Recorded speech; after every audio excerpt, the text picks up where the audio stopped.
The myling comes into existence when a child is unwanted and therefore killed by its mother.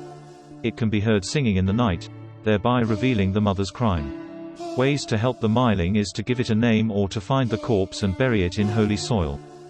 The myling, also known as utburd in Norwegian and ihtiriekko, liekkiö or sikiö in Finnish, is said to chase lone wanderers at night and jump on their backs, demanding to be carried to the graveyard so they can rest in hallowed ground.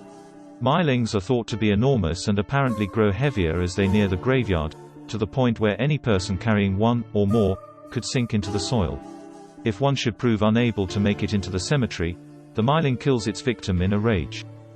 The word utburd means that which is taken outside, and refers to the practice of abandoning unwanted children, for example, unwanted children born out of wedlock or to poverty-stricken parents who lack the means to care for them, in the woods or in other remote places where death is almost certain to befall them. It is believed that the ghost of the child will then haunt the place where they had died or, as told of in countless stories, Mylings will haunt the dwellings of their killers. This infanticide was generally carried out secretly and its victims were often abandoned shortly after birth.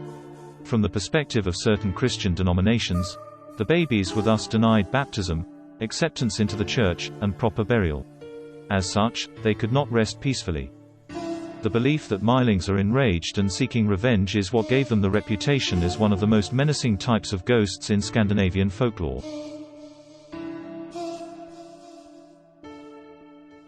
The children were usually given to women known as angel makers, who were paid a hefty fee to find a good home for the infant, but after the mother left, the infant was murdered, most of the time drowned. Thus, Mylings were commonly mentioned along with the brook horse from Swedish folklore.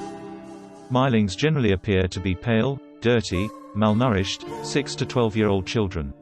It has been theorized that the form a myling takes is what it would have looked like later in life.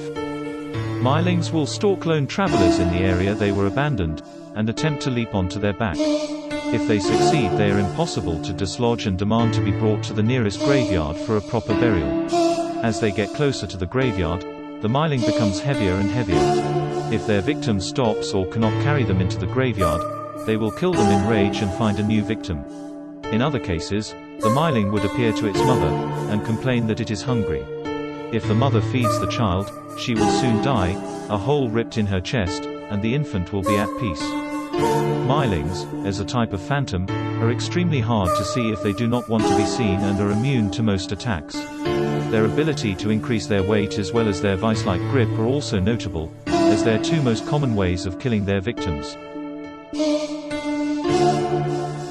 If you happen to ever see a myling, you should probably head to the nearest cemetery and bury the myling in consecrated ground. The myling will be grateful, and you might walk away with your life.